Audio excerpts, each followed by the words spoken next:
Because as usual, Johnny Lewandowski is all over it. He is, and so all of us were still sort of cheering loudly, and he was analyzing the yard line markers for the play.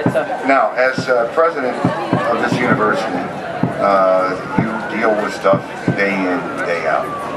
Very busy lady. Day goes by, always something happens.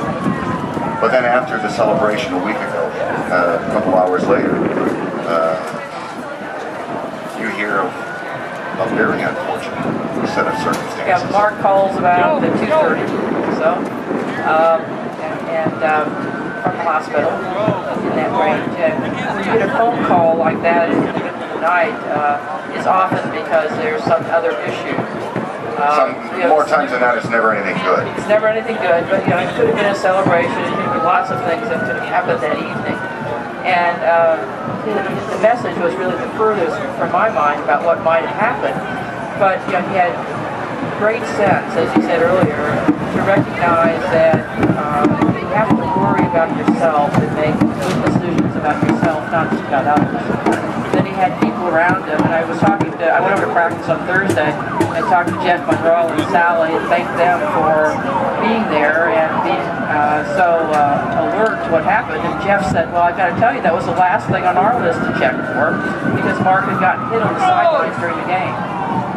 And so they assumed that there might have, so they went through a whole list of things, finally got to the last one that said heart, and said, well, I guess that's it. So they got Pearson and Randy did a quick diagnosis, and that whole team along with Becky, I think, worked as well as you would like for someone they deeply care about. Well, as great a call as Little Giants was, and that will be forever part of Michigan State football lore, probably the best call of the night was Mark Dantonio saying, look, we're going to the hospital. There's no two ways about it. Well, and Mark recognizing that there was something wrong and not being too proud to admit it. I mean, so often when people look at heart issues or stroke issues, people are too proud to say that there's an issue. Indeed.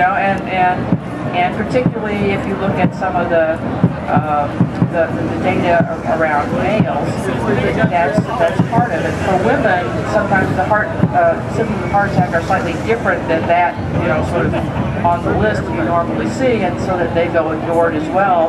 And he made a call that really reflects his personality. Well, Mark is going to be absolutely fine. Surprised the team with a visit to practice yesterday. Will not be on the sidelines today. He's going to be home, as a matter of fact. No timetable given for his return, but we wish him all the best, and it'll be sooner than later. But, right, I think he would like to have been there today. He had his way, but I think Becky and the doctors are more in control of that. When I went to practice on Thursday, I went over to thank Don Treadwell and talk to some of the coaches individually and thank them for what they've done this week. But it does reflect this team family attitude, not just continuity. Because you can have continuity of people without that sense of coherence and of purpose. And each one of them made the comment that they felt it because there was such a deep love and friendship in addition to having worked together all those years.